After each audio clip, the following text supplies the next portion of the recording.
cPanel-ல Addon Domain எப்படி create பண்ணுறதுன்னு பார்க்கலாம் வாங்க. First what is Addon Domain? உங்கள் மெயின் வெப்சைட்டுக்கு கீழே வேற ஒரு இண்டிவிஜுவல் சைட்டை ஆட் பண்ணுறது தான் Addon Domain. இதுலேயும் நீங்கள் கஸ்டம் இமெயில் அட்ரஸ் கிரியேட் பண்ணிக்கலாம், FTP அக்கௌண்ட் கிரியேட் பண்ணிக்கலாம், உங்கள் வெப்சைட்டை இண்டிவிஜுவலாக பில்ட் பண்ணிக்கலாம். உங்கள் மெயின் டொமைனும் Addon Domain டிஃப்ரெண்ட் வெப்சைட். ஆனால் உங்கள் மெயின் டொமைனோட cPanel ஆக்சஸ் வச்சு உங்கள் Addon Domain நீங்கள் மேனேஜ் பண்ணிக்கலாம். வாங்க Addon Domain எப்படி கிரியேட் பண்ணுறதுன்னு பார்க்கலாம்.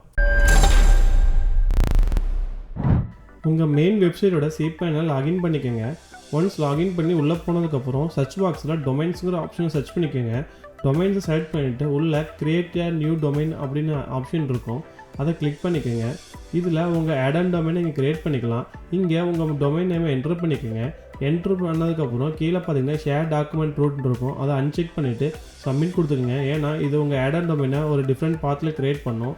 இது பப்ளிக் HTML-குள்ளே உங்கள் டொமைன் நேம் வச்சு ஒரு ஃபோல்டர் கிரியேட் பண்ணியிருக்கோம். அந்த ஃபோல்டரில் உங்கள் Addon Domain நீங்கள் மேனேஜ் பண்ணிக்கலாம். ஒன்ஸ் நீங்கள் Addon Domain சக்ஸஸ்ஃபுல்லாக கிரியேட் பண்ணதுக்கப்புறம் டாக்குமெண்ட் ரூட்டை கிளிக் பண்ணிக்கோங்க. இது நீங்கள் கிரியேட் பண்ண டொமைனோட ஃபோல்டருக்குள்ளே கொண்டு போகும். அங்கே உங்கள் ஃபைல்ஸ் நீங்கள் மேனேஜ் பண்ணிக்கலாம். பப்ளிக் HTML-குள்ளே உங்கள் கிரியேட் பண்ண Addon Domain இருக்கும், அதுக்குள்ளே உங்கள் ஃபைல்ஸை நீங்கள் ஆக்சஸ் பண்ணிக்கலாம். நீங்கள் CMS based website like WordPress இல்லை கோடிங் வெப்சைட் எதாக இருந்தாலும் நீங்கள் இந்த ஃபோல்டருக்குள்ளே ஆக்சஸ் பண்ணிக்கலாம். ஒன்ஸ் நீங்கள் ஆட் பண்ணதுக்கப்புறம் இங்கே உங்கள் ஃபைல்ஸில் காமிக்கும். இதில் உங்களுக்கு வேணுங்கிற ஃபைல்ஸை நீங்கள் மேனேஜ் பண்ணிக்கலாம். இந்த வீடியோ உங்களுக்கு பிடிச்சிருந்தா மறக்காமல் லைக் பண்ணுங்கள், கமெண்ட் பண்ணுங்கள், உங்கள் ஃப்ரெண்ட்ஸுக்கு ஷேர் பண்ணுங்கள்.